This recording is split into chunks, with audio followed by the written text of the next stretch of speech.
truth is the most convincing story that maps onto reality, and that's why the central narrative is falling apart. Right now in the United States, people should not be walking around with masks. We must see the central narrative for the fiction that it is. We are Americans. While elections are sometimes messy, this was a secure election. The founders began the fight for human liberty and self-governance, and it's up to us to finish the job.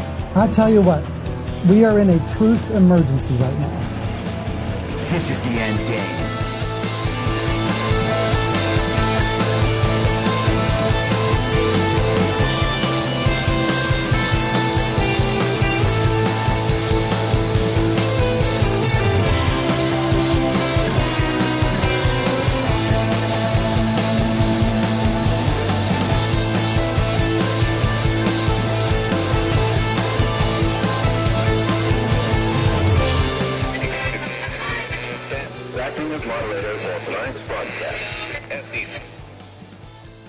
It's Monday, November 4th, 2024, the 1,384th day of dystopia. I'm your moderator, Chris Paul. Let's be reasonable. A warm welcome and hello to all of you listening through a paid subscription at imyourmoderator.substack.com. You can become a paid subscriber for as little as $50 a year or $5 a month. And in doing so, you will get the ad-free experience. You'll be able to participate in the conversation over on Substack, and you'll be invited to the interactive live stream every Wednesday afternoon. And if you can't or you simply don't want to, continue listening to the free version on Substack, a wide variety of podcast platforms, and of course, Rumble. All I ask is that you share it with your friends. You can find the links to the podcast, the writing, the social media, and the merch site by checking the show notes or by visiting linktree.com/I'mYourModerator. Anyone who understands the roller coaster we've been on these past few years knows we haven't reached the end yet, and there may still be hard times to come. And as we add $1 trillion to the national debt every 100 days, we could be headed for some shaky financial times. If you're like me, you're figuring out how to diversify and make sure some seeds are planted for whatever may come. And that's one of the many reasons I think Bitcoin is part of our future. But it's not only about money. Bitcoin looks to be a critical part of the next generation of technology, communications, energy, verification, and even national defense. I'd encourage everyone to do their research and do it now. And if you're convinced of the likelihood that Bitcoin is an essential part of our future, then you'll need an on-ramp. I recommend River. River empowers you to grow your portfolio without any unwanted surprises and eliminates third-party custodians, putting you in control of your assets. Open an account with no minimum purchase requirement. You can get your Bitcoin journey started with just $1. Visit partner.river.com/reasonable to create your River account today. That's partner.river.com/reasonable. Now, I know that many of you out there understand the need to diversify assets, or maybe you're looking to protect your retirement savings, but you're not quite there yet on Bitcoin. And you feel better about precious metals? I get that too. I think going in multiple directions is wise, and I do that myself. And when it comes to buying precious metals, you want to be working with a good company. And that's why I've partnered with Goldco. Goldco is a 6-time Inc. 5000 winner, 2022 Company of the Year, and they've helped people like you and me place over $2 billion in gold and silver. And I have gotten silver from Goldco. And right now they're offering my supporters up to $10,000 in bonus silver while supplies last. Don't pass this offer up. Go to reasonablegold.com now. This is your opportunity to protect you and your family from an out-of-control government before it's too late. So don't wait a second longer. Take action today. Click on the link in the podcast notes or go to reasonablegold.com now and get your free gold kit, your free IRA kit. You'll be glad you did. All right, so on Friday, we discussed Nate Silver, an article about the great Nate Silver from the polling analysis firm 538, talking about how he thought polling companies were cheating because they all showed roughly the same numbers each time out. He thought there was data manipulation going on. He said, you're cheating, you're hurting These can't be real legitimate polls because there are never any outliers. He admitted that polls were being used as narrative devices, but then analyzed them as though they weren't and suggested there are a number of polls you can trust despite having the same problem, always showing this very, very close race. Polls can be used as narrative devices to drive narratives while not reflecting any reality, any circumstance attached to reality prime, but that some were kind of okay. I mean, what are you going to do? Not have polls? I guess the takeaway is that polls can be used as narrative devices, and in fact, some, maybe even many, are, but there are other polls that are not being used as narrative devices. At least they're not set up to be narrative devices. They're set up to be real polls, and then they just happen to be used as narrative devices, but they're still real. So some polls are real, according to Nate Silver. How do you know which one the real ones are, having read Nate Silver's analysis? It's the ones that are sometimes subject to outliers. That's how you can know that real numbers are being used. And so with that in mind, let's go to the Des Moines Register on Saturday. Iowa poll. Kamala Harris leapfrogs Donald Trump to take lead near Election Day. Here's how. Kamala Harris now leads Donald Trump in Iowa, a startling reversal for Democrats and Republicans who have all but written off the state's presidential contest as a certain Trump victory. A new Des Moines Register Mediacom Iowa poll shows Vice President Harris leading former President Trump 47-44 among likely voters, just days before a high-stakes election that appears deadlocked in key battleground states. The result follows a September Iowa poll that showed Trump with a 4-point lead over Harris and a June Iowa poll showing him with an 18-point lead over Democrat President Joe Biden, who was the presumed Democrat nominee at the time. It's hard for anybody to say they saw this coming, said pollster Ann Selzer, president of Selzer & Co.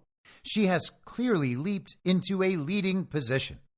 Well, Ann Selzer, it's not hard for anybody to say they saw this coming. I've been talking about this scenario for months and months and months.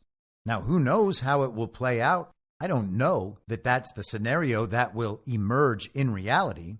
But if you know that elections are narrative battles, if you know that elections are fake, if you believe that there is full control, and you are therefore expecting the pursuit of an ideal outcome, you got to think, what's the ideal outcome?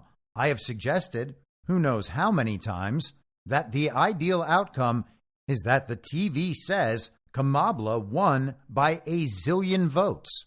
We've had 2/3 of the country that understands that rigging and cheating and manipulation affected the outcome of 2020.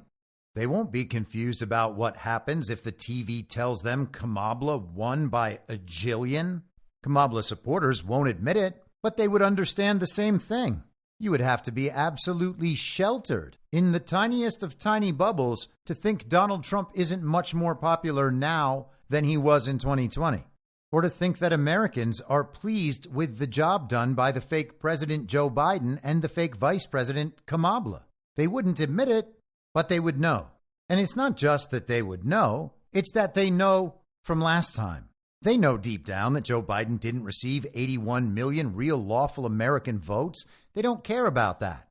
They professed a belief that masking and social distancing work. They professed a belief that Biden won, that the summer of love was entirely justified, and that they were solving racism, that the very violent insurrection was a terrorist attack against the country by all Trump supporters led by Donald Trump. They sided with Ukrainian Nazis and promoted a World War III over the paragliding go-kart incident. There are people who will believe whatever the television tells them to believe. We are not going to reach these people by sending them links and sources and teaching them about facts. They're going to have to be jarred out of it, if they can be jarred out of it at all. But that doesn't represent some majority of the population. That represents a very small percentage of the population. Maybe that portion of people could profess a belief that the elections are legitimate, even if we are told that Kamala Harris has won by a bazillion votes. But no one else is going to believe that. And even if they have doubts, they're not going to stand up and fight to say that elections are legitimate after seeing a result like that. Everyone else would immediately know that our elections are rigged, and they are rigged. And that is a critical understanding. These elections in this country are not capable of conveying the will and consent of the people to be governed. And if there is a fix to be had, that understanding is required. If there is another way to get to that understanding that I am missing, that involves Trump winning a real election tomorrow by a lot, fine, all good. I want the ideal outcome, and I think that we should pursue that. And there could be one of those that I just have not thought of. I am totally open to that possibility. And we've talked about some possibilities that may lead in that direction. If the reporting of election results is delayed for 10 days or 2 weeks or a month or 2 months, while people dig through all of the election evidence, or maybe we're presented 2020 results for the first time, all good. I just want to get there. I don't care about being right about how we get there. I'm trying to cover all possible bases so that when we reach this next phase, when whatever it is revealed, we will be in the best possible position to respond, understanding a zero trust environment and the fog of war in front of us and all around us that never goes away and may never go away. Now, if a massive Kamala win is going to happen, if it's going to come out of nowhere, then you have to be able to seed that narrative too, or else no one will believe it immediately. And from that perspective, it's not hard at all to see polls like this coming. A poll that suggests Kamala Harris could win the state of Iowa, a strong Trump state. But to be clear, it was also a state where the governor was a Ron DeSantis supporter, so take that as you will. Was it all kayfabe? Or is Kim Reynolds just another uniparty rhino? Perhaps we'll find out. But if you want to sell a major Kamala victory, you have to suggest to the country that it's possible for Kamala Harris to defeat Donald Trump in some places that have always been considered Trump's home territory. And the reality of elections doesn't matter here at all because this is narrative stuff. The goal for the regime is to maintain people's trust in our election systems, or even get them to re-up on that trust, knowing that all they have to do is weather 4 years of Donald Trump, fill out state governments with uniparty members, install uniparty members in the House and Senate. We've talked at long length about how that is their best strategy. But that strategy is impossible to pull off if it is reported that Kamala Harris won by a lot. And it's impossible after you have pounded into the heads of the population at large that this has been a close race from the very, very beginning, if you don't at least tell them it's possible that Kamala might have the greatest election day ever. All of a sudden, something just happens there at the end and everyone decides Kamala Harris, she's our girl. If she can't put her head down and get to work, no one can. Well, at least according to her husband, Doug Emhoff, who pointed this out yesterday. Kamala did what Kamala always does. She just put her head down and she went to work. And of course, he's correct about her work ethic. That is actually why she is the fake vice president right now. So is there anything that's happened here at the end that has pushed people toward Kamala? Trump is Hitler, literally Hitler, didn't work. Trump groped a girl next to Jeffrey Epstein 31 years ago, didn't work. Trump's doing a Nazi rally, didn't work. Kamala has Beyonce. Kamala's making her closing argument on the ellipse, creating a counterpoint to Donald Trump's dark speech with which he provoked the very violent insurrection, and Kamala is calling for unity. Didn't work.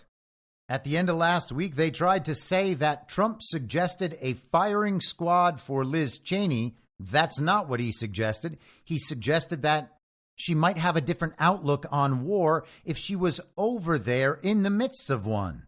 And yesterday, they claimed that Donald Trump was suggesting the mass murder of journalists, as he pointed out that if an assassin were to try him at his rally yesterday, they would end up having to shoot through the press because he was protected at every other angle. He's not allowed to joke about his own assassination events now.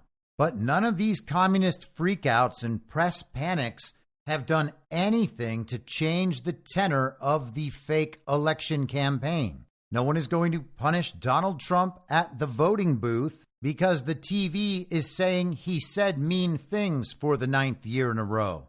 No one who has woken up in the past 4 years to understand that the government is basically trying to kill us and is happy to censor us and violate not only our constitutional rights, but our human rights, making it quite clear that they're not interested in our votes. No one who's reached that understanding is going to change their mind at the last minute and then vote for Kamala at the last minute.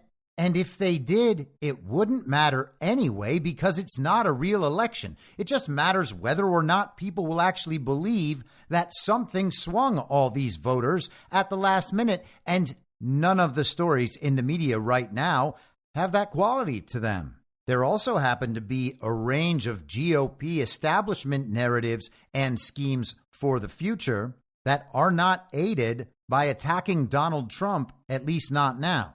After the election, of course, I imagine the attacks against Trump and his supporters will reach an all-new level, but they've kept their powder dry until the fake election day has passed.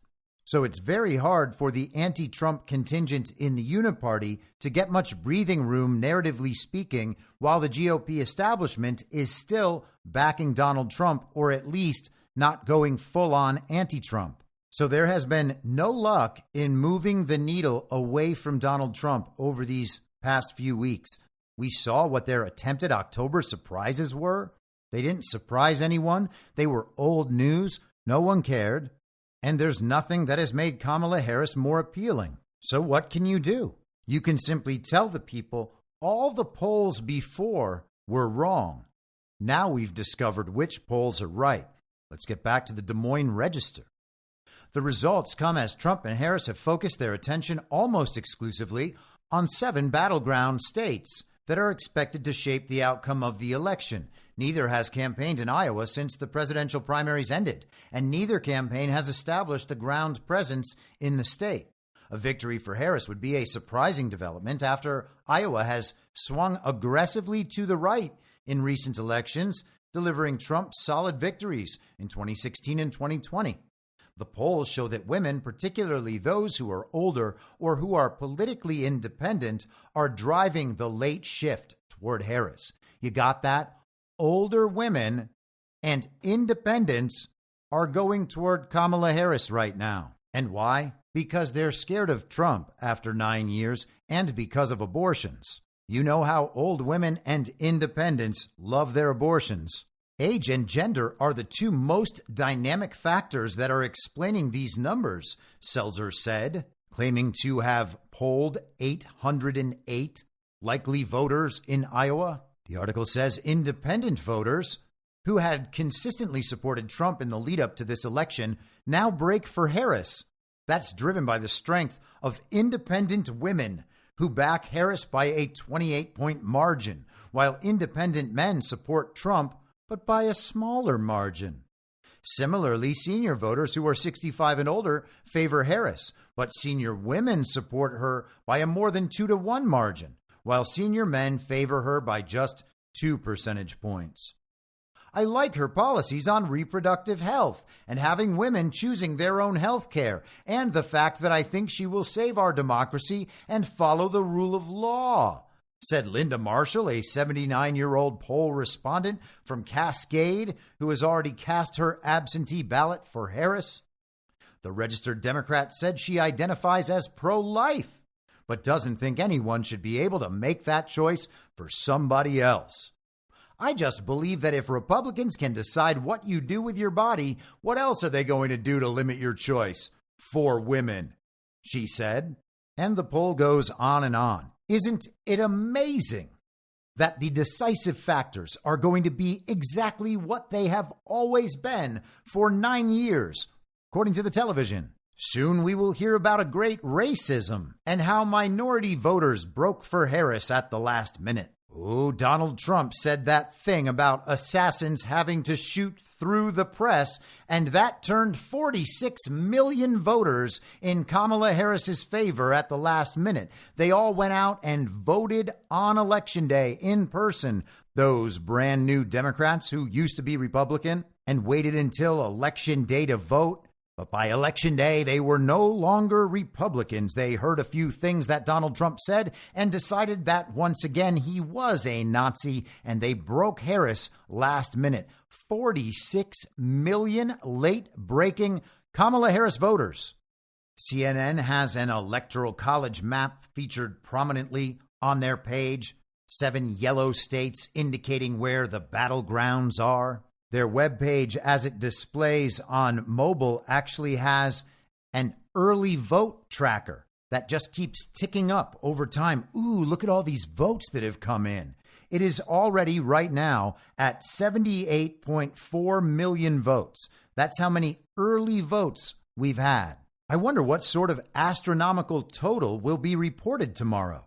Will it be around what it was for many cycles, somewhere in the 120 to 130 million range? Will it be 158 million as was reported in 2020? A totally ridiculous, impossible number that should tip everyone off to the fact that our elections are irredeemably broken and fake in the first place, but didn't? Or will it be something even more extraordinary? I'm hoping for 180 million total votes.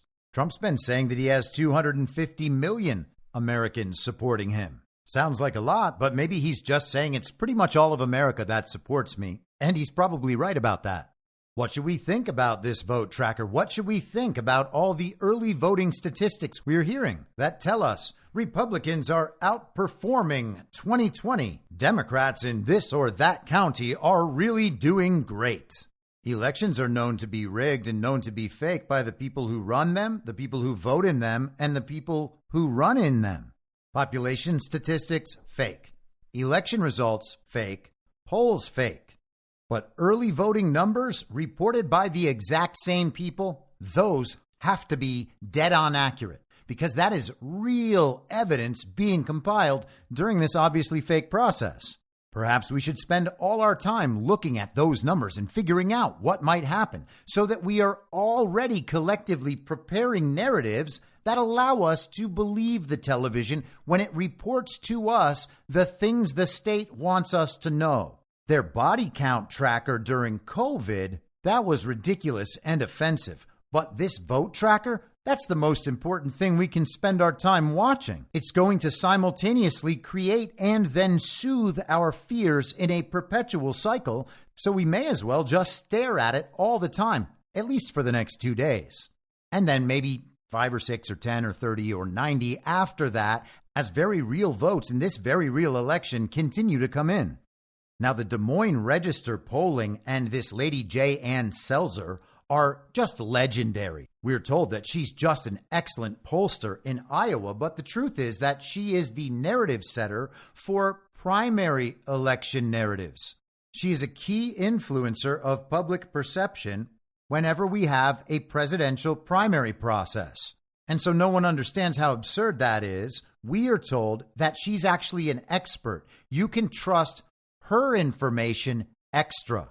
Just ask Nate Silver. This is from Newsweek yesterday. What shocking new Iowa poll means for Kamala Harris's chances.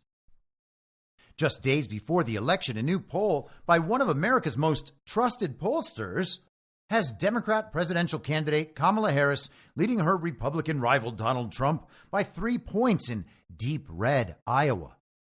The new poll conducted by Selzer & Co. for the Des Moines Register and Mediacom was released on Saturday, prompting polling analyst Nate Silver to write a swift analysis, calling the poll shocking and saying releasing it took guts.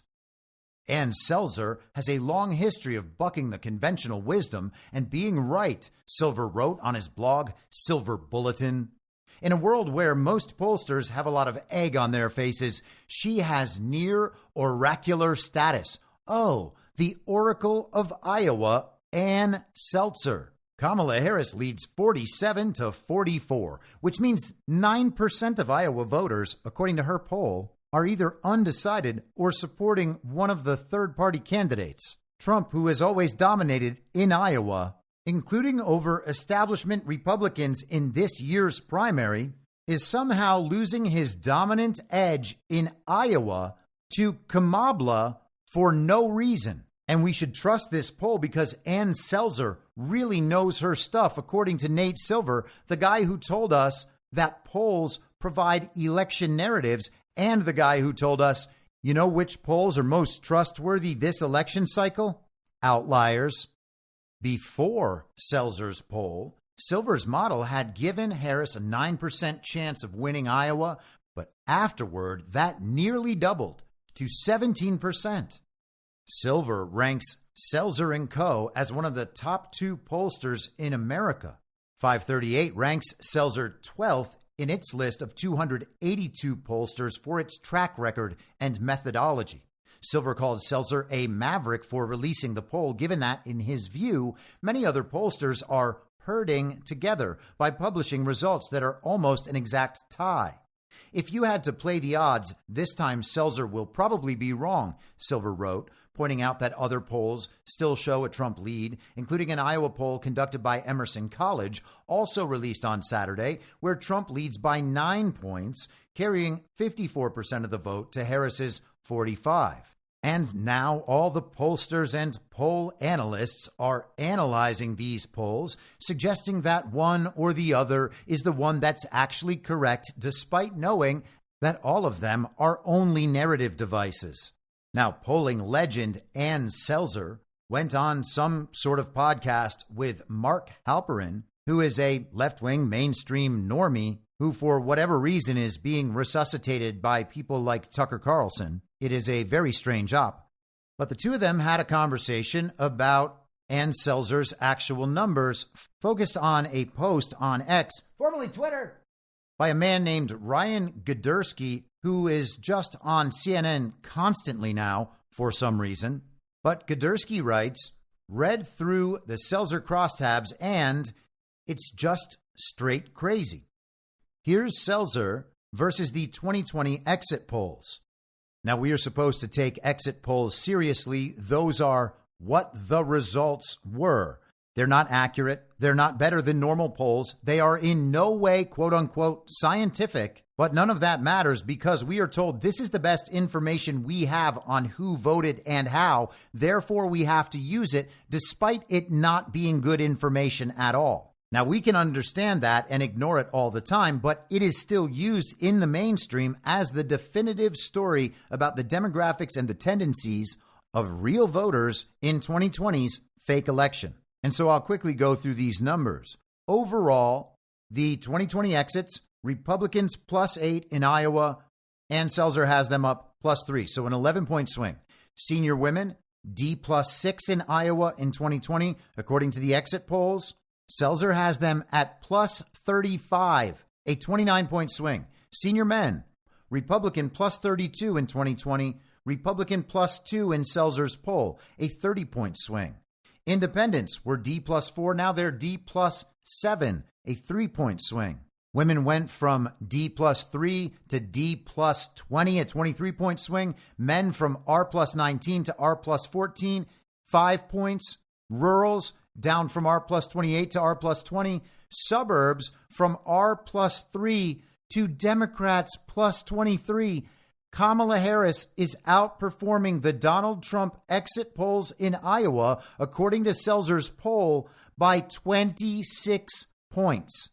Kamala Harris, Iowans with no college education went from R+17 to R+12, lost 5 points there, and college educated went from D+7 to D+30, so a 23-point spike among the college educated headed in Kamala Harris's direction. This all in polling legend Ann Selzer's new poll in the Des Moines Register. Here's a bit of the conversation between Halperin and Selzer.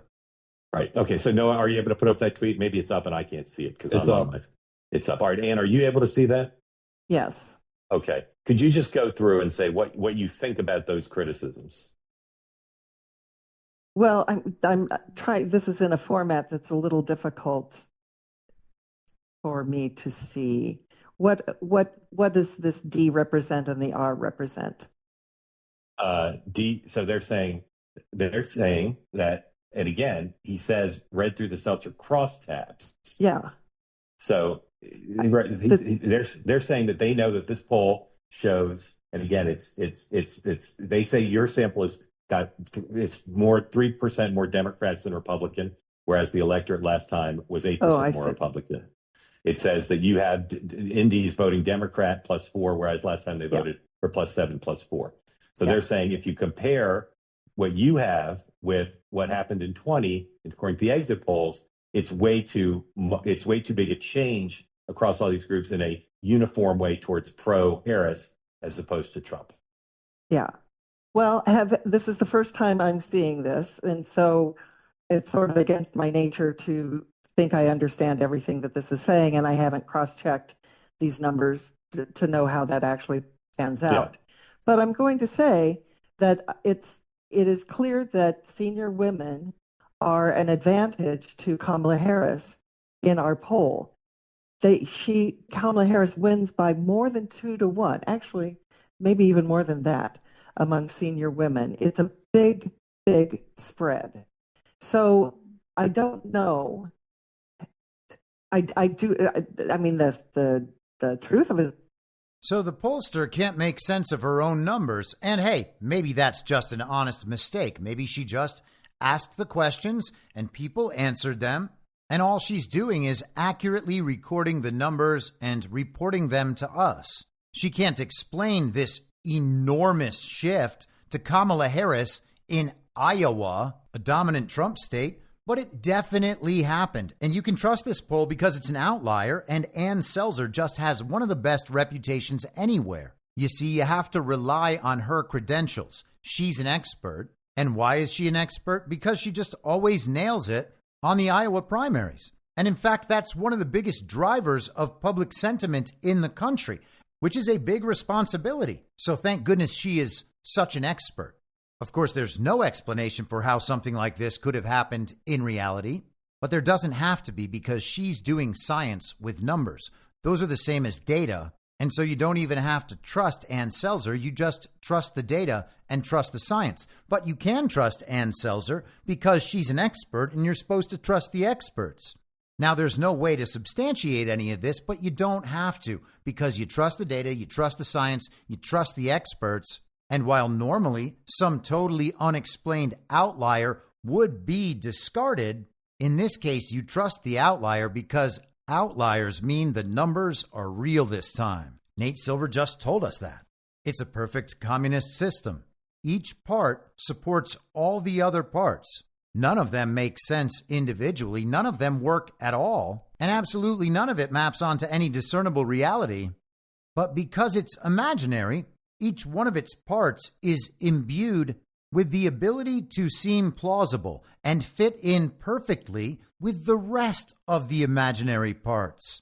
And at that point, it's just marketing. Do you want this reality prime, or do you want this wonderful imaginary world that we're creating around you? You choose whether or not to believe it and to participate in it, and thereby help to construct that false reality within reality prime. And that decision is often made on nothing more than whether or not you are willing to accept the incentive and punishment structure of that false reality, because it's going to be a whole lot more tempting. Anything you can imagine can and will be yours. Just step right up and enter the false reality.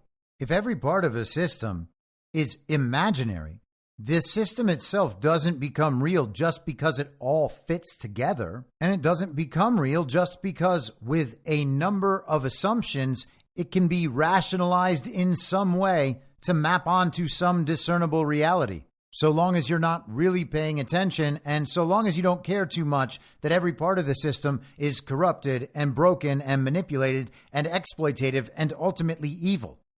So you have the data, you have the science, you have the experts, and all of it fits together. It's internally consistent, and therefore it must be true. Except that's not what makes it true. It's not our best explanation for what's actually happening. And even if it was, it wouldn't matter because it's not true. It's not the best we've got, and that should be honest because it's not true. The regime even tells us they know it's not true. They're just giving us their best guess, but we have to trust them because they are the authoritative source. And eventually you realize that your entire world is like that. There's nothing that is tethered to reality prime whatsoever. It's just all these things we trust from authority. We believe the world is how it is because the regime tells us the world is how it is, and it all fits together, so it must be true, or at least true enough. And so because it's the best we've got, that's what we have to go with, and in going with that, we will enact it in life, changing reality prime. The fact that there is a false system that all of us can understand, not only in its structure, but in the falsity of its elements, thus understanding the whole system is false and can be seen as a wholly false system. If that exists, then there must also be something real underneath that system upon which that layer was built. And at that point, it really is only marketing. Choose one or choose the other. And you don't choose by pressing buttons on an iPad attached to a black box down at your local elementary school cafeteria. You choose which reality you want to live in, and you live in accordance with that reality. Do you choose reality prime? Do you choose the false reality? Donald Trump responded to the Des Moines Register poll yesterday on Truth Social. No president has done more for farmers and the great state of Iowa than Donald J. Trump. In fact, it's not even close. All polls, except for one heavily skewed toward the Democrats by a Trump hater who called it totally wrong the last time, have me up by a lot. All caps now. I love the farmers and they love me. The just out Emerson poll has me up 10 points in Iowa. Thank you. So the Selzer poll pushes the idea that Kamala might see some late wave in her favor. It's not about the possibility of her winning a state by 3 points. It's the possibility of her winning a dominant Trump state by 3 points in a totally unexplainable last-minute turn of events. That kind of shift in voter sentiment is something we've never seen before. We don't know how to explain it. All the political science we've ever learned can't explain it. And just one brave pollster in Iowa was able to predict it. But the voters must have known something we didn't. Somehow all the polls missed it, but across the country there was this anti-Trump sentiment. Maybe it was the Hitler thing, maybe it was the Jeffrey Epstein thing, maybe it was the thing about a firing squad for Liz Cheney, maybe it was about assassins shooting through supporters. Maybe we just called him a rapist and a racist enough times. Maybe it's impossible to explain. But one thing we know for sure is that the election system is still dependable because Ann Selzer, in her outlier poll, was able to predict something like this might be somehow possible. No one could have seen this coming, but she did. And of course she did. She's a legend. Trust the expert, trust the data, trust the science. Naturally, CNN got their A-team together to analyze this new polling that could indicate a shift in absolutely everything we've ever known. Let's see how they did. And thank goodness for CNN, the most trusted name in news. Their people bring their own data. What do you see? So I've also, in my own data, seen senior women trending a little more Democratic. I don't think it is to the extent that was found in the Selzer poll, but she's a great pollster. Even good pollsters sometimes have outliers, and that is why I think what David Axelrod said was so important about uncertainty. This election could be a reboot. That's sort of what the New York Times Siena polls are showing, that Harris has rebooted the Obama coalition. She's getting younger voters. She's getting voters of color to turn out for her in big numbers. But this also could be a realignment, and that's what the Trump team is hoping for, that they're actually doing better with younger voters, better with voters of color than expected. And so even if they're losing seniors by a little bit, especially senior women, they're making up that ground in other places. We don't yet know if this is a reboot or a realignment. And just because the polls are generally showing this race close, I want to be clear, the uncertainty is not just we don't know who's going to win. It's also possible that one of these candidates could run away with this. The uncertainty is not just, well, we're sure it'll be close. We aren't sure of anything right now. And I know that's an unsatisfying thing to hear before the election. It's so important. It is so important to underscore that, that it is so tight that really anything could happen. And we need to say that what we know is that we don't know much. So it could be a reboot or a realignment. Older women are shifting toward Harris, but maybe not to the extent shown in that Iowa poll. We've been telling you for months that it will be a close race, but now it's also possible that it'll be so close it actually ends in a blowout. It's so close that it won't be close at all. It could be a tiny Kamala win or a tiny Trump win, but also it could be an enormous Kamala win or an enormous Trump win. It's hard to say, so we're going to provide narrative seeding to support the system no matter what results end up being reported. They had a 5-person panel on a Sunday to just spitball ideas about what might explain these new possibilities that they had never thought of before. We never even considered that there might be an enormous shift in voter sentiment, totally unexplained and unexplainable, just right before the election. Well, we'd better figure out a way to make that outcome make sense. But of course they can't do it, because they have to imagine things that will fit in with all of their other imagined elements in this ridiculous system they've created for themselves, the one that we are watching collapse day by day. I don't have any problem explaining the Ann Selzer poll. It's a fake poll in a fake election. It is a narrative seeding device. If that's a crazy conspiracy theory, then why were mainstream outlets just supporting Nate Silver saying all the same things last week, providing us a plausible rationalization for why the extraordinarily unlikely might just happen without anyone understanding why? Over the weekend, we had Kamala Harris's performance on Saturday Night Live and the controversy to follow. The performance was cringe-inducing, but it was also just the rehashing of a sketch they've used before. By all means, go ahead and watch it. I wouldn't recommend it, but everyone makes their own choices. This is The Hollywood Reporter. Yesterday, FCC Commissioner claims Kamala Harris's SNL appearance violated equal time rule. Wow, the equal time rule. How about that? I did an episode discussing this back in June prior to the Trump-Biden debate called Equal Time, suggesting that there was more control than what it seems over the media operations, and that we will see some enforcement of the old ways of going about things. A Federal Communications Commission commissioner claimed incorrectly on Saturday that Kamala Harris's appearance on Saturday Night Live violated the equal time rule. This is a clear and blatant effort to evade the FCC's equal time rule, Commissioner Brendan Carr wrote on X, formerly Twitter, in response to news of Harris's planned performance. The FCC's equal time rule requires American radio and television stations to offer equal time to rival political candidates.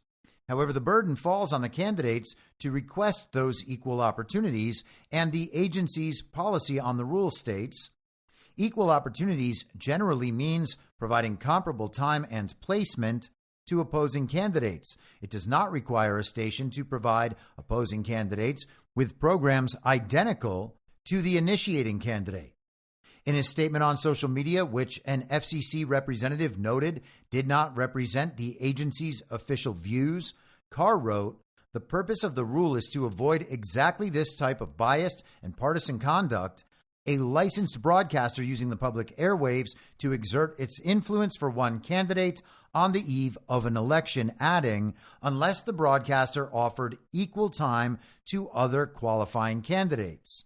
Now, it's an interesting issue. Was there some sleight of hand on the part of NBC or Saturday Night Live and producer Lauren Michaels to put Kamala Harris on during the show to give her that platform with that audience to make her look attractive in certain ways? I mean, that's their big Saturday night show. What could be comparable to that? They're doing it just days before the election. How are they going to provide Donald Trump equal time and be able to avoid this controversy? Well, the complaints were registered yesterday. It became a big issue. And then NBC gave Donald Trump a minute during NASCAR and a minute during Sunday Night Football to air this.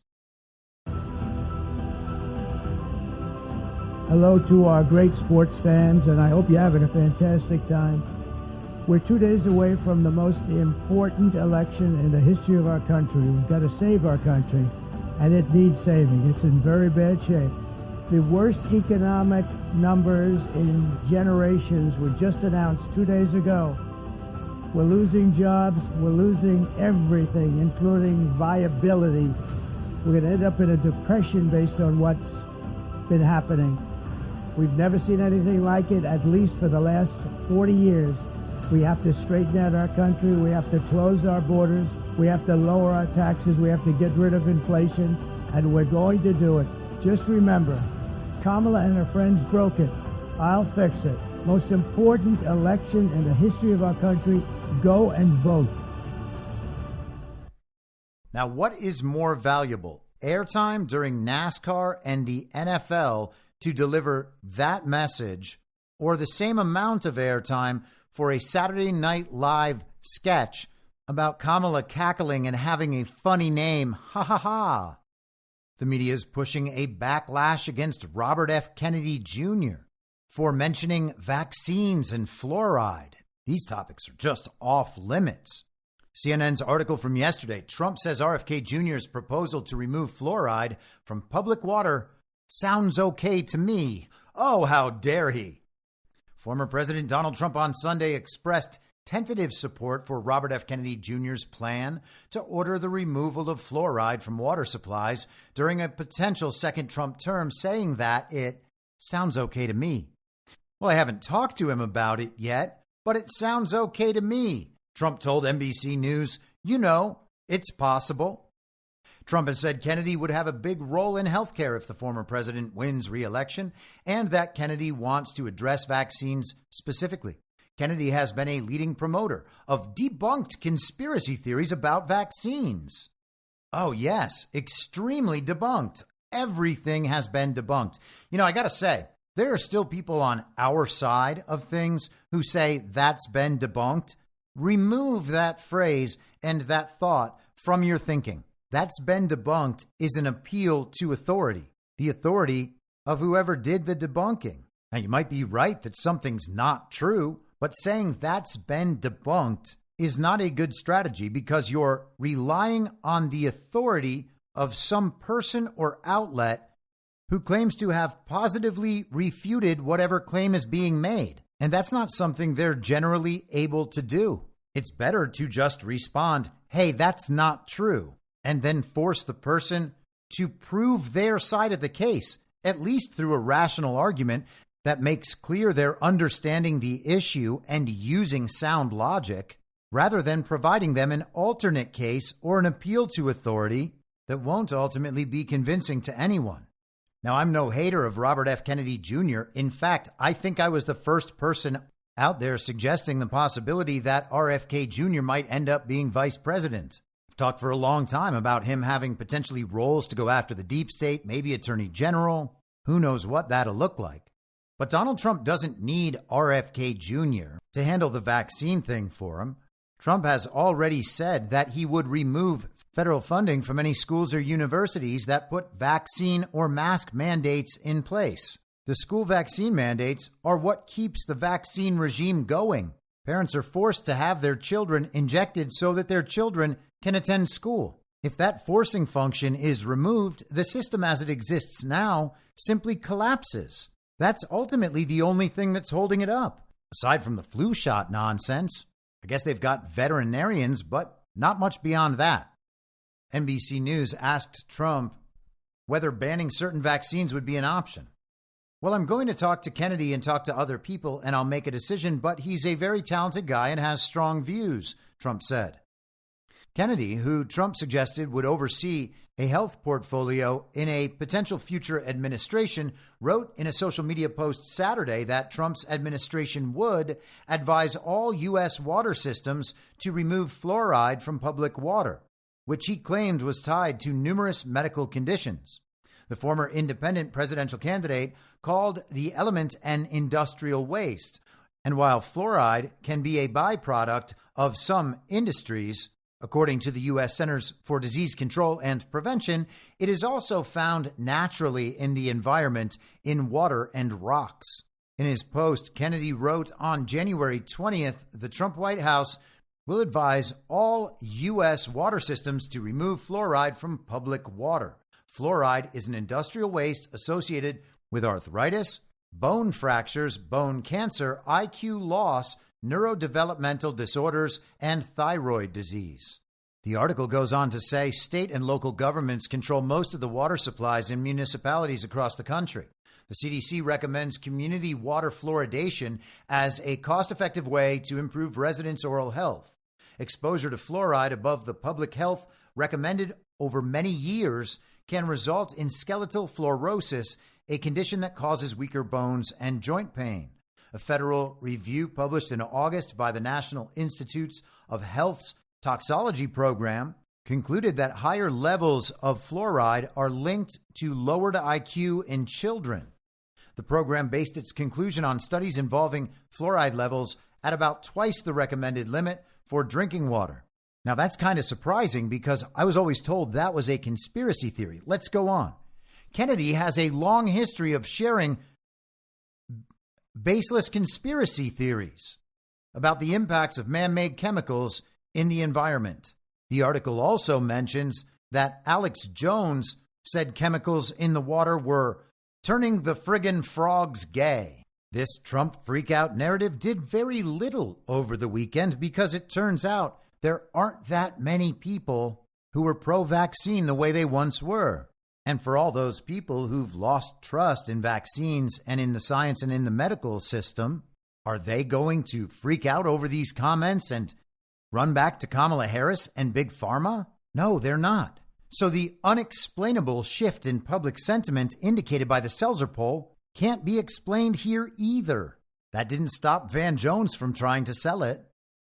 I know Bobby. He actually wrote the foreword for my first book. I love Bobby. He should be nowhere near America's government. Mm-hmm. He should be nowhere near America's government. And even to have someone like him in the room muddying the waters, somebody who has an agenda, to your point, has already come to a conclusion, is very, very dangerous. If you are a mom or you are a dad tonight and you're trying to figure out who should I vote for, do not vote for somebody who's even pretending he's going to put this person in charge of everybody's health care. It would be incredibly reckless to even have him in the room. Now, I'm just going to take a wild guess and suggest that Van Jones hasn't put nearly the time Robert F. Kennedy Jr. has into understanding Big Pharma and the healthcare industry and vaccines and environmental chemical pollution. So perhaps it's Van Jones, the guy on the propaganda network that's funded by Big Pharma, who has an agenda and has already reached a conclusion. Let's also notice how much work the framing of this guy shouldn't be anywhere near government is actually doing here to make Van Jones's case. It's very important to keep Robert F. Kennedy Jr. away from government. His ideas are not just wrong, they are so wrong that they become dangerous. Van Jones, on the other hand, trusts the experts. He trusts the data. He trusts the science. He knows the official story about fluoride and environmental toxins and vaccines. He's on the news, therefore he speaks on behalf of the authoritative source. He delivers the authoritative source's messaging to the public. His only agenda is truth, derived from the authoritative source. Bobby Kennedy is evil, and he's around Trump, which makes Trump extra evil. And maybe that will explain the enormous shift in public sentiment. It was a close race the whole time, but now it's such a close race that it might be a blowout, all due to a last-minute shift of absolutely dramatic and extraordinary proportions. Older women realized that they liked Kamala Harris and not Donald Trump, just right there at the end. In fact, that's what women realized in general. Oh, and independence. What explains all this? Well, men didn't show up to vote. Christians didn't show up to vote. Election deniers? Well, they didn't show up to vote.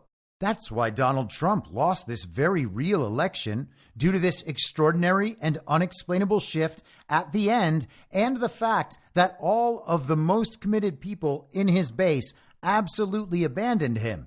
It's got nothing to do with the fact that our elections are manipulated and rigged in nearly uncountable ways, and that even if they were legitimate, they still would not be how leaders of nations are determined. It's not just that they're rigged and manipulated, it's that they're fake, and we need to stop deceiving ourselves. If you think that's too much, okay, let's talk next week. But let's say you're right, and all that matters is the rigging and the manipulation. The level of rigging and manipulation means that the elections are incapable of conveying the public's will and consent to govern. They are not capable of producing legitimate representatives. It therefore does not matter what results are reported by the television. That is just going to be another part of the story that people will then react to. So how will people react?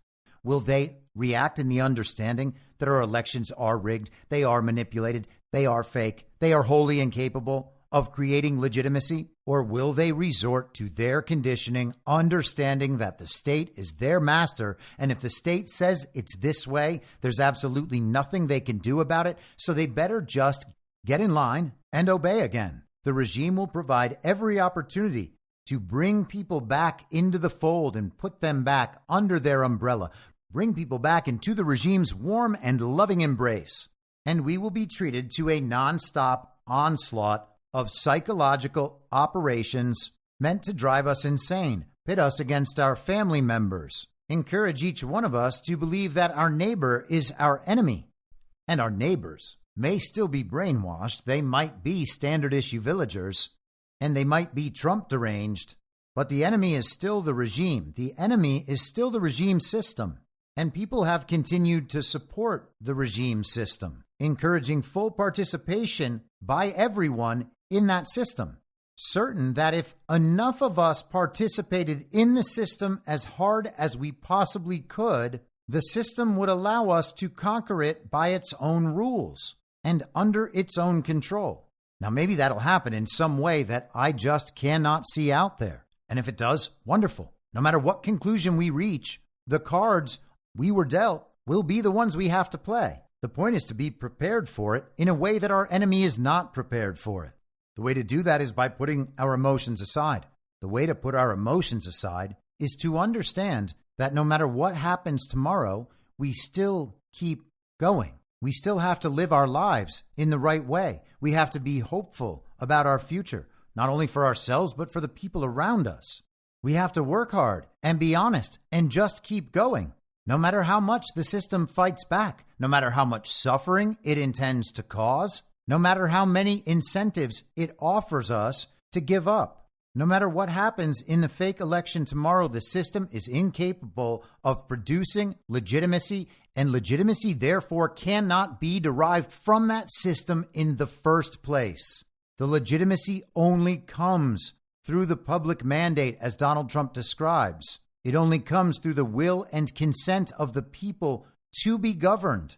No matter what we are told the results are, the results of the so-called election tomorrow are unacceptable until they can be verified transparently by everyone with certainty. Otherwise, there cannot be and should not be any consent conveyed to this government whatsoever. Our elected representatives in state governments and local governments will not be any more legitimate than whatever the television says about the presidential election.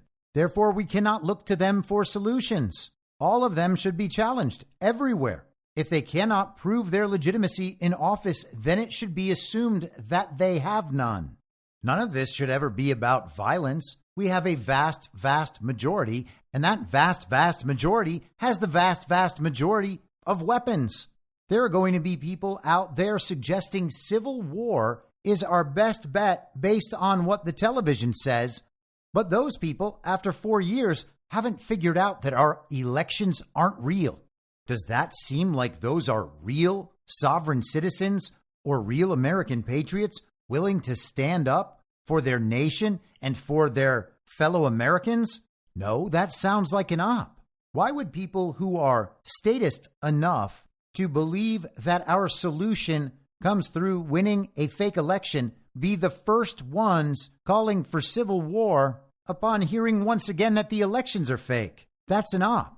It's meant to exploit the emotion that will be caused by the television. This isn't about blackpilling or being pessimistic about a result.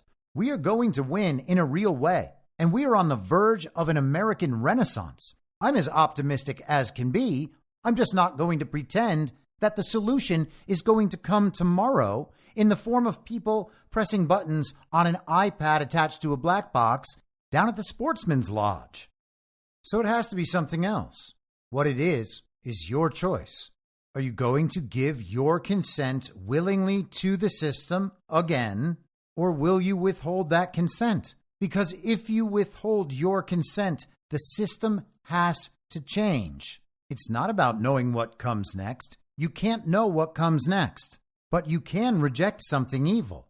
An election result that's in question should be rejected by everyone, and no one should empower the government that produced that result to be the entity that checks the result.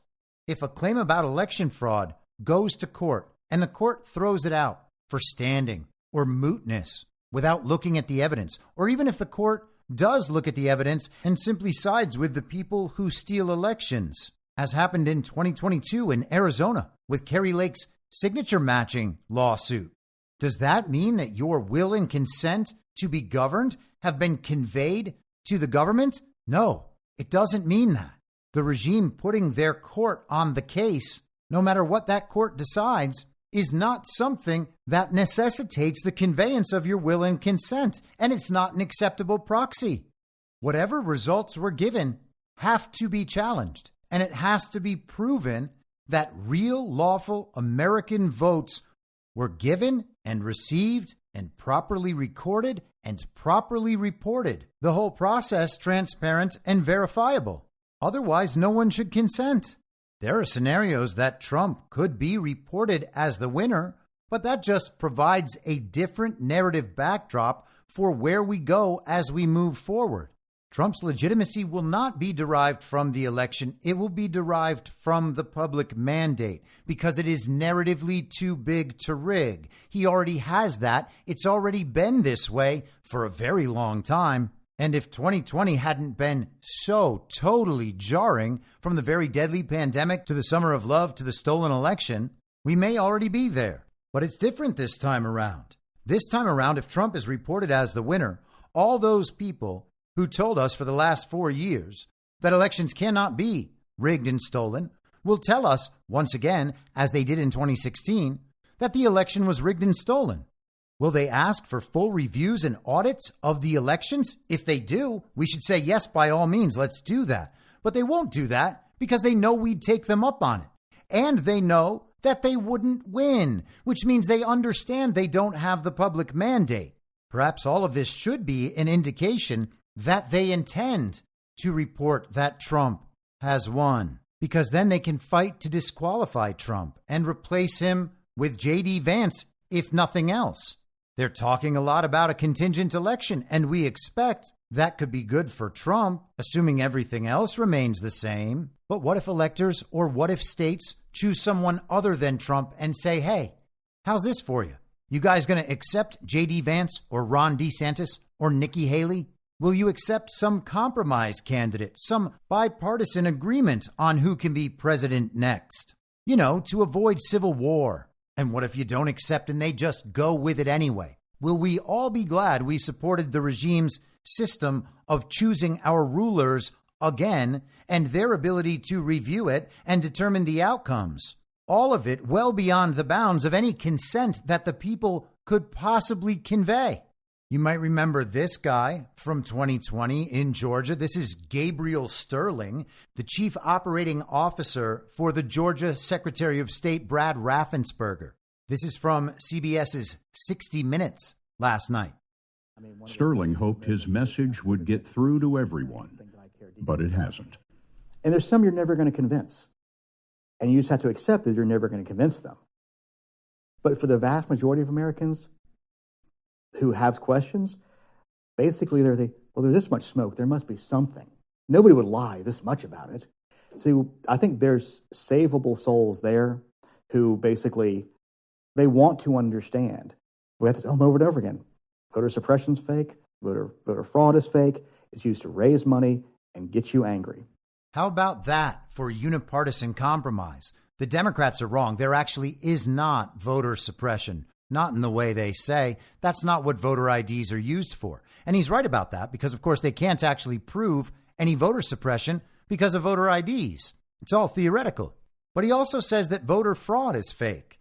Now, a more supportable claim would be that election fraud is fake because they even admit that voter fraud is fake. Voters cast fraudulent votes. That's all that's required. But the election fraud, the system designed to rig and manipulate elections, or more accurately, to substantiate the totally made up results of elections, that's very real, which is why they don't let you check. It's why they create imaginary processes that suggest the election system worked as designed. That's what the audits they run actually do. The systems tests, the logic and accuracy tests, the risk limiting audits. It just suggests that in that instance, with that machine, the system is working as intended. It doesn't suggest that there was not widespread, rampant election fraud and manipulation determining the outcomes of elections. He's just supporting the system because people need to trust the system the same way they trust the experts and the data and the science. Everything derived from the authoritative source must be trusted at all times, and they are prepared to enforce it. It's a matter of whether or not the people are prepared to resist. Because if the people aren't resisting, even though the regime gives them fake news and fake elections, then from the regime's perspective, that is the people's will and consent. People would rather lose the country than lose their reputation among their peers or their coworkers or within their family. People who talk about how evil the system is are still afraid to leave it because they're afraid of what might replace it. But the replacement is already here. It's already within us. It's the choice to go in the other direction and to do it whether or not the people around you agree. Your decisions are sovereign. They are yours and yours alone. You don't make them by committee. It's just a matter of what you believe and how that motivates your actions, because that dictates the world you will create around yourself. And maybe it would be easier if we all believed the same thing, but that's not how it is. And rather than avoiding these disagreements, we have to embrace them. If you're the person who sees the path ahead, then you have to walk it and allow other people to catch up. Encourage them to do so. But don't stay back there forever. Because if we all do that, then no one goes anywhere. They're not just going to admit that their system is designed to exploit us. And by the same token, they're not going to allow their system to be used to prove that to the people. So something else has to do it. We know what's coming if Trump is announced the winner. Here's Friar Cuck Jamie Raskin. When I say we will support a free and fair election, no, we're not going to allow them to steal it in the states or steal it at the Department of Justice or steal it with any other election official in the country. If it's a free and fair election, we will do what we've always done. We will honor it. So, finally, yeah. And that is the Democrats' history. They honor it. That is the big difference between the parties. One of the big. Okay, so... And on that point, I'll tell you, the political scientists have told us the hallmark characteristics of a fascist political party. Number one, they don't accept the outcome of democratic elections that don't go their way. Yeah. Right? Number two, they embrace political violence as an instrument for obtaining power. And three, they're not organized democratically. They're organized top-down as a cult of a personality around a charismatic or allegedly charismatic figure, right? So how about that? Jamie Raskin will only accept the results of the election if he deems the election to be free and fair. and he has objected in the past. Regardless, that's exactly what Donald Trump says. He says, I'll accept the results of the election if it's free and fair. Why is it so much different when Jamie Raskin says it? He and Bill Maher then pretend that Democrats will challenge the results, but they always eventually give up on their challenges. And that's what makes them good. Trump, on the other hand, challenged the election results and didn't give up on that challenge. And that makes him bad. It's only good to challenge election results if you don't really mean it, I guess. And of course, that is actually what they mean. That is their strategy. That is how they delegitimize someone going into office when they can't prevent that person from going into office. So it's not actually ever that they're really objecting to a stolen election. They're only trying to delegitimize winners when things don't go their way, which is exactly what they're accusing Trump and his supporters of.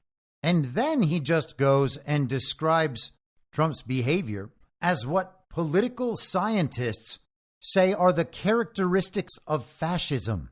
I know that people want it to be over. They want things to be resolved tomorrow. They want the TV to tell them we had a good outcome. Everyone came out, voted as hard as possible, and we've had a giant and magnificent red wave. And I would love that too. It's a lovely fantasy, but it doesn't get the job done. Even in that scenario, the work has to be done taking apart the illegitimate foreign occupying government and the administrative state built up around that and replacing it. There's more work to be done. And Donald Trump and his supporters, the America First movement, are going to be opposed in every way imaginable by the same powerful forces that have been acting against us the entire time. And to handle that well, we are going to need to be calm and prepared in the face of an onslaught of high-grade psychological operations meant to drive us apart and break our spirits so that we will beg for the safety and comfort of the regime's warm embrace once again. This is not something we need to fear. This is just something we need to understand so we can ride it out and provide a source of stability for the people around us who are freaking out. Apart from anything that happens with the election, there are still innumerable trump cards that have not been played. Maybe tomorrow, instead of seeing 2024 fake election results, we can see the results of the 2020 election. Maybe the TV will report those for us. Elon Musk hinted that all the information would be coming out if Donald Trump were to win. I can't imagine there's much stopping that from happening. You got to understand, we're not even on offense yet. Trump has just been navigating the system to this point, to bring us to this point and win that public mandate so that he is empowered and enabled to do the things that must be done next. This isn't just about tomorrow and whatever the early vote was, whatever the mail-in vote was. This is about the days and the weeks and the months to come, where all the learning and all the work and all the understanding that have been built up over these past 4 years will be put to use in explaining the system and its manipulations, in explaining psyops and false flags, and the ability of the regime to fake the events of wars and to cause widespread panic about existential crises like pandemics and cyber pandemics and nuclear wars and natural disasters exacerbated by climate change. We know all the techniques, and they won't work if people don't believe them. All you have to understand is that elections are exactly the same way. You don't owe anyone your faith in these elections. You don't owe it to your country. In fact, you owe your country the opposite. No faith in these elections. Demand a system that can produce legitimacy. We are Americans. We do not just submit. And for the record, a civil war would be submission. That would be a failure. There is nothing the regime wants more than a civil war, because then they are justified in doing whatever they want to do. They've already been broadcasting to the world that Trump is corrupt, that Trump is racist, that Trump is an abuser. He's a misogynist. He's a liar. He's an egomaniac. He's a narcissist. He is literally Hitler. He is literally Hitler. He is literally Hitler. That's what we've been told for 9 straight years. What do you imagine they intend to do with that? You think that the people who declare themselves the winners of fake elections do the Hitler thing in order to win a real election? They know what they intend to do next, no matter what outcome presents itself tomorrow. And to accomplish their goals, they will need people to believe their version of events, their story, all the imaginary elements that produce the consistency within their system that drives the belief that the system must be the real thing and not some dark shadow, not some distorted reflection, but it is. And to defeat that system, you just need to withhold belief. That is your choice to make. Donald Trump did 3 rallies yesterday on 11/3. He's doing 4 today on 11/4. At one of those rallies yesterday, Donald Trump had a problem with the teleprompter and basically spoke off the cuff for about 15 or 20 minutes, and he talked at great length about our elections. He said he was happy that the teleprompters had gone off because when he's speaking off the cuff, ignoring the teleprompters, that's when all the truth comes out. And so I will let Donald Trump close out the show today, and I will leave you with this. No matter what the TV says tomorrow, we will continue forward, defeating these communists and their psychological operations at every turn, simply by refusing to adopt the beliefs that cause us to act in a way that builds society in their image. That is well within our power. It is well within our grasp. It just requires us to make a choice. Here is Donald Trump off teleprompter on November 3rd in Pennsylvania. The election is a choice between whether we will have 4 more years of incompetence and failure, which is what we have right now, or whether we will begin the 4 greatest years in the history of our country. And I'm asking you to be excited about the future of our country again. I'm asking you to dream big again. This will be America's new golden age. This is going to be a golden age, and it's hard to believe, isn't it, huh? We're talking about a golden age, but that's hard to believe because we have been so low. We've never been this low. The image of our country is terrible. It's terrible. It's a failed country. That's what it is. They view us as a nation in decline, but even worse, they view us as a failed country. We're going to turn it around. The image is so bad. What they've done to our country, this incompetent group of fools, what they've done to our country is so damn bad. And the media is so damn bad. It's unbelievable. Every inch of it. Every problem facing us can be solved, but the fate of our nation is in your hands. On Tuesday, you have to stand up and you have to go. You got to just go out and you got to stand up. We've done this for so long. This is 9 years. We have to get out. But you have to tell that horrible, terrible, the worst ever vice president. Nobody knows where the other guy is. Where the hell is he? Where the hell did he go, David? Where is he? Nobody knows where the hell. Where is Biden? Remember? We used to go, where's Hunter? We used to go, where's Hunter? Now we go, where the hell is Biden? Where's Joe?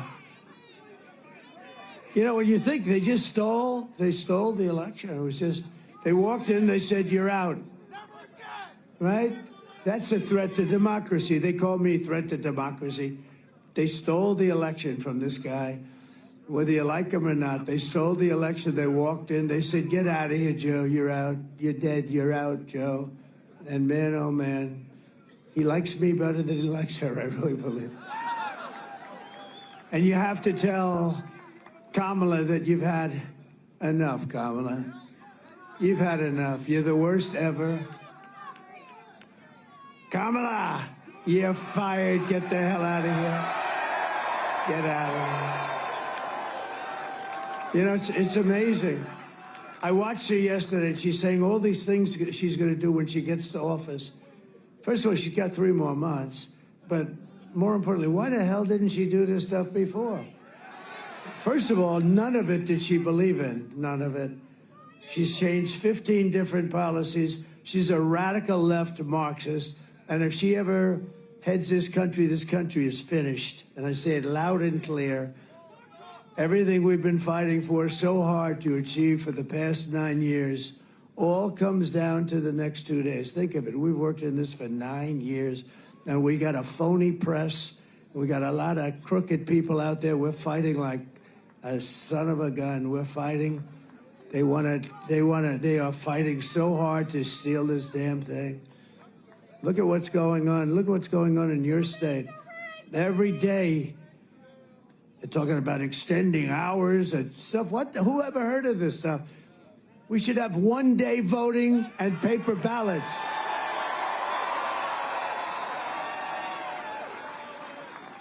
Then I just heard that a couple of states may go an extra 12 days. How the hell do you have an election? You know, they spend all of this money on these damn machines, and paper ballots, you'd have the answer by 9 o'clock tonight. It's a damn shame, and I'm the only one that talks about it because everyone's afraid to damn talk about it. And then they accuse you of being a conspiracy theorist. These are conspiracy, and they want to lock you up. They want to put you in jail. The ones that should be locked up are the ones that cheat on these horrible elections that we go through in our country. And I don't know what's going to happen, but for future elections, I won't be even a part of it. But you ought to damn well go to paper ballots. You ought to go to voter ID. And you ought to have the election over by 9 o'clock. I'm hearing now they're going to take weeks. Can you imagine? They spend all this money on machines, and they're going to say, we may take an extra 12 days to determine. And what do you think happens during that 12 days? What do you think happens?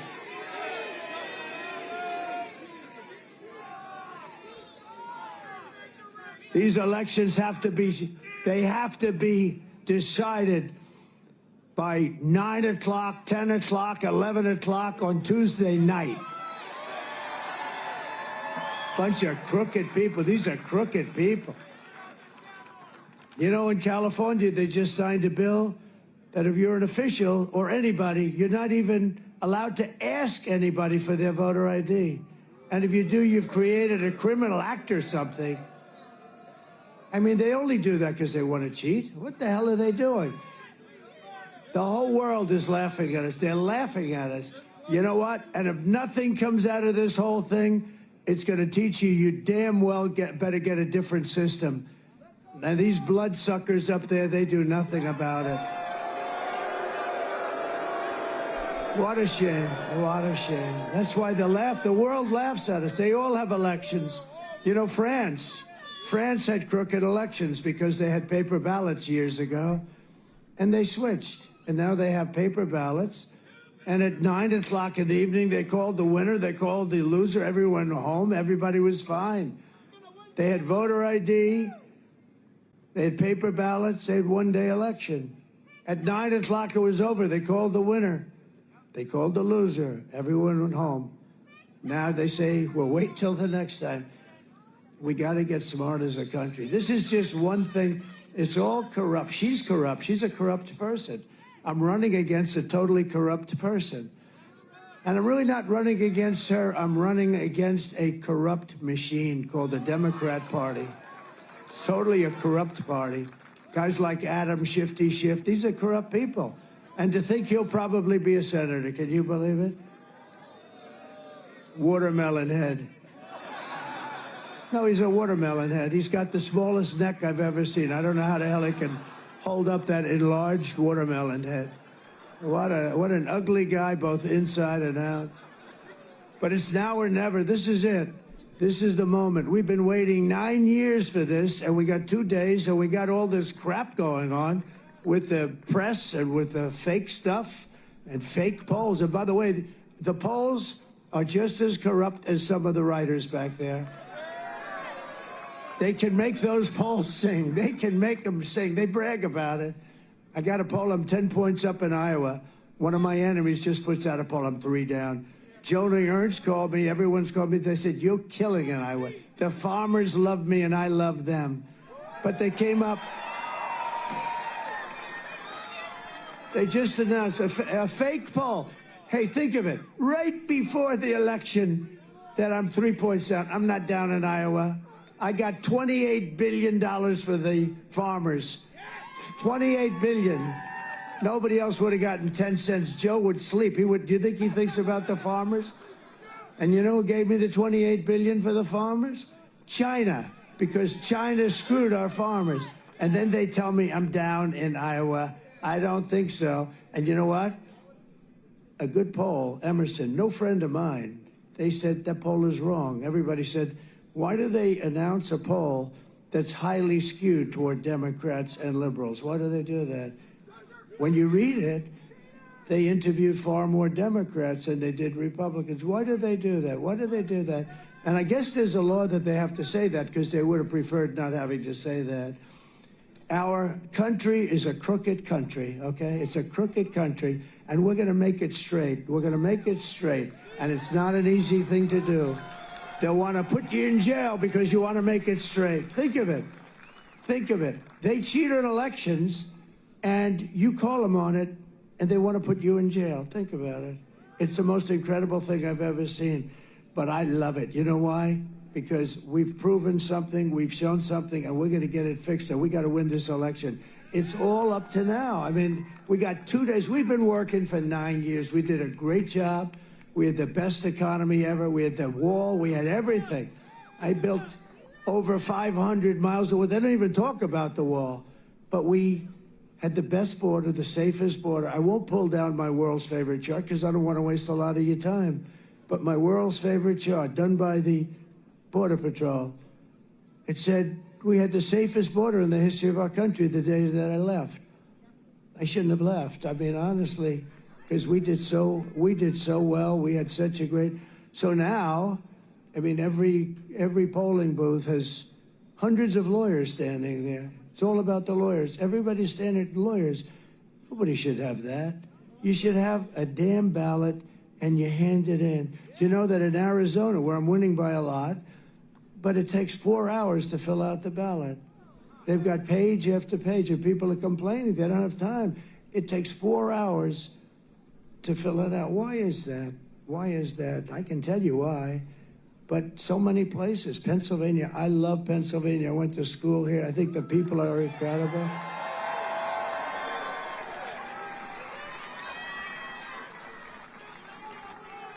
But they found, as I understand it, I mean, I don't know what's happened in the last day or so, but in Lancaster, they found 2,600 ballots, all done by the same hand. In other words, the same exact penmanship, the same hand, the same everything. It was all done by the same pen, the exact same pen. And then they go and they say, well, this is a conspiracy theorist. It's a terrible thing that's happened to our country. And the whole world watches it, even third world countries. I was telling a friend came in last night. He comes from a country, works there a lot, and knows it. And it's not a great country, to be honest with you. And he said, but when we vote, they take our fingerprints and they check our fingerprints. We can't get away with anything. This is a third world country. In our country, think of it. You are not allowed to even ask for somebody's voter ID. And if you do ask, I think they have the right to put you in jail. Not the one that's cheating, the one that's asking, I want honesty. Oh, let's go to jail. It's a terrible thing. And I tell you what, I love being off these stupid teleprompters because the truth comes out.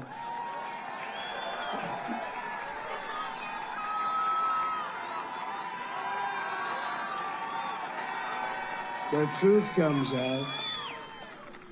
And at least you find out that it's nice to have a president that doesn't have to use teleprompters. You ever see her? And I'm being nasty to her because you know what? She's really bad. She shouldn't have been chosen. She got no votes. This is supposed to be a democracy. You could call it a republic. People say, oh, it's a republic. Okay, whatever you want to call it. It's supposed to be fair. And they ripped the election away from this poor, stupid guy. They ripped it away. Like candy from a baby. It's the way you do. You ever take candy from a baby? Hello, darling, give me some of that candy. Just give it to me.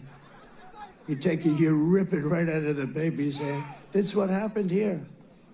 It's a corrupt deal, and I think at some point it's got to be changed. Got to be changed. Do you know that paper ballots, and by the way, now the machines are going to really hit me hard because, you know, they never heard anybody hit them like this, but do you know that paper ballots, paper is very sophisticated. It's called watermark. It's watermarked, highly sophisticated. It's more sophisticated than the machines they use, which can be hacked and things can happen. You know, a great gentleman is Elon Musk. Right? And I said to Elon, I assume you're very good with computers, right? They said, well, I think I'm one of the best. He said, it wasn't the engines that landed that rocket the other day. It was the computers telling the engines what to do. I think I'm good. Yeah, I think I'm really good. Well, he looked at the machines, just looked at them. And he doesn't have to look like normal people. Normal people have to rip them apart and figure out what's going on. That's normal experts. He goes like this. The machines are, oh. He looked, oh. Meaning he knew the patient immediately. You know, he does this stuff for a living. So he looks, and he actually made the statement. He said, look, computers are great for sending rockets up and everything else, but there should never be machines used in voting. Everything should be paper ballots put in boxes, voter ID, also identification for the country. In other words, little questions like, now, are you a citizen of the United States? These are little questions. These aren't big questions. Excuse me, ma'am, are you a citizen of the United States? No, I'm not. You're not allowed to ask. Oh, what city do you live in? It's none of your business. I'm voting. Do you understand? Now, if you show up in a suit and tie, they say, we don't want this guy voting. You got to see what they do. I mean, what they do is so sad. But Elon is a total pro. And I saw his mother, the most elegant woman.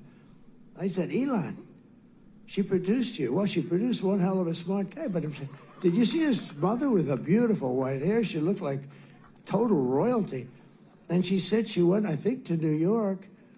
And she pulls out identification. No, I don't need that, ma'am. Oh, of course you do. It's my, she wanted to give it. They didn't want it. And she said, very interesting. She was interviewed just yesterday.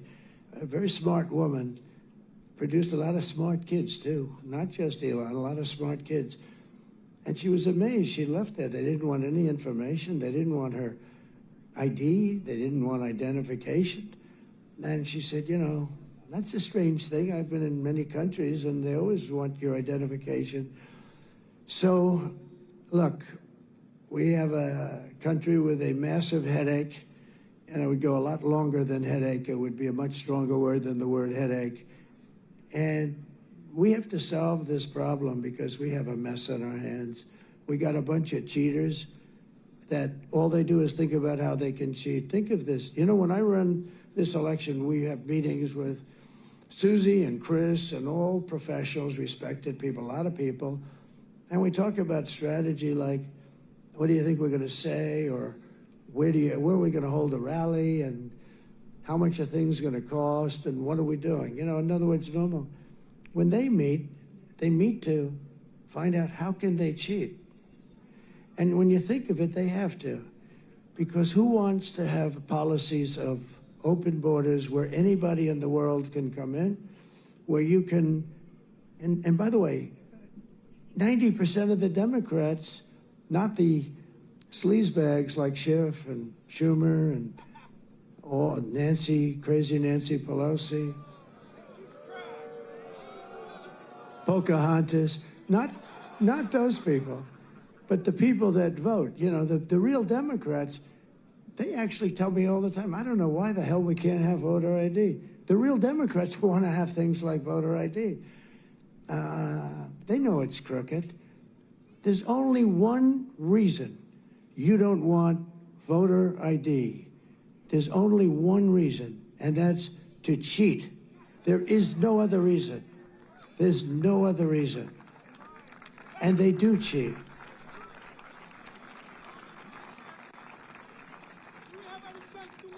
Isn't this better than my speech? All right, so tomorrow I will be on Badlands Media sporadically throughout the day, maybe in the evening once we start getting the results in. And beyond that, we'll just see how the day progresses. I'm not going to be doing my normal style podcast. There's an outside chance I will go on Rumble Live tomorrow afternoon. And then Wednesday, we have the live stream for paid subscribers. That will be at 3 p.m. Eastern. I will send out a link to that probably on Wednesday morning. But as for this podcast, I will be back on Thursday at the same reasonable time on the same reasonable podcast network. I don't have a network. Masks and lockdowns don't work. They lied to you about a pandemic, and Joe Biden will never be president. In my mind, that's the end game. If you're listening for free and would like to support the show, the best way to do that is by signing up for a paid subscription at imyourmoderator.substack.com. You can find the info stream over on Telegram at t.me/veryreasonable. The merch site is cancelcouture.com. And for all my other links, you can visit linktree.com/imyourmoderator. And I'll see you soon. Down on the range.